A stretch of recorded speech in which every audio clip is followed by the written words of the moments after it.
April மாசம் பையனுக்கு பழனியில மொட்டை போடலாம்னு நினைச்சது. நேத்து தான் வாய்ப்பு கிடைச்சது. நேத்து சனிக்கிழமை காலையிலேயே 4 மணிக்கே எந்திரிச்சு குளிச்சு ரெடியாகி 6 மணிக்கெல்லாம் பொள்ளாச்சியில போய் ஒரு ஹோட்டல்ல சாப்பிட ஆரம்பிச்சேன். சாப்பிட உட்காந்தாலும் ஃபர்ஸ்ட் சட்னி சாம்பாரை கொண்டு வந்து வச்சுட்டாங்க. இதுல என் பொண்ணு எண்ணெயெல்லாம் கவர் பண்ணிடாதீங்கன்னு மூஞ்சி மூடிட்டா. நல்லபடியா சாப்பிட்டு முடிச்சுட்டு பழனிக்குள்ள நுழைஞ்சா காருக்கு என்ட்ரன்ஸ் ஃபீஸே 70 ரூபா வாங்கிட்டாங்க. பழனி காவடியும் பார்த்தோம்.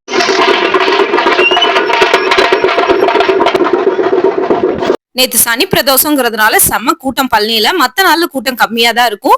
முடி பெற்ற பக்கமும் கூட்டம், ஃப்ரீயா வந்து கார் பார்க்கிங் 2 இடத்துல இருக்கு. அங்க 2 இடத்துலயுமே கூட்டமா இருந்ததுனால பே பண்ணி தான் பண்ணோம். நல்லபடியா மொட்டை அடிச்சோம். மொட்டை அடிச்ச அண்ணா வந்து சூப்பரா அடிச்சு விட்டாங்க. ஒரு கீறல் கூட இல்லாம நல்லா ஜாலியா பேசிட்டே மொட்டை அடிச்சு விட்டாங்க. மொட்டை அடிச்சு முடிச்சதுமே பீச்லயே ட்ரெயின்லயே போலாம்னா அந்த இடத்துலயும் செம்ம கூட்டம். அதனால வந்து பாத்தீங்கன்னா போன் எல்லாமே கீழேயே கொடுத்துடணும், மேல அலௌடு கிடையாது. கீழேயே கொடுத்து முடிச்சுட்டு படியிலேயே நடக்க ஆரம்பிச்சிட்டோம். பையன் வந்து பாத்தீங்கன்னா நல்லா பேசிட்டு ஜாலியா அண்ணா மொட்டை அடிச்சு விட்டதுனால அழுகாம இருந்தா. ஃபர்ஸ்ட் ஸ்டார்டிங் அழுதான், அவர் பொறுமையா பண்ணங்காட்டி அழுக ஆரம்பிக்கல.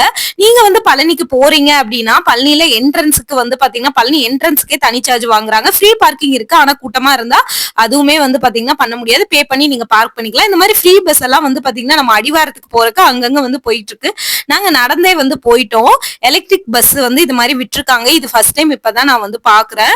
அதுக்கப்புறம் போனுக்கு வந்து பாத்தீங்கன்னா 15 ரூபாய் வாங்குறாங்க ஒரு போனுக்கு. எல்லாத்தையும் முடிச்சிட்டு டயர்ட் ஆயிடுச்சுங்க. செம்ம கூட்டமா இருந்தது நேத்து. ஆனா நல்லபடியா சாமி பார்த்துட்டு ஈவினிங் நல்லபடியா வீட்டுக்கு வந்தாச்சு.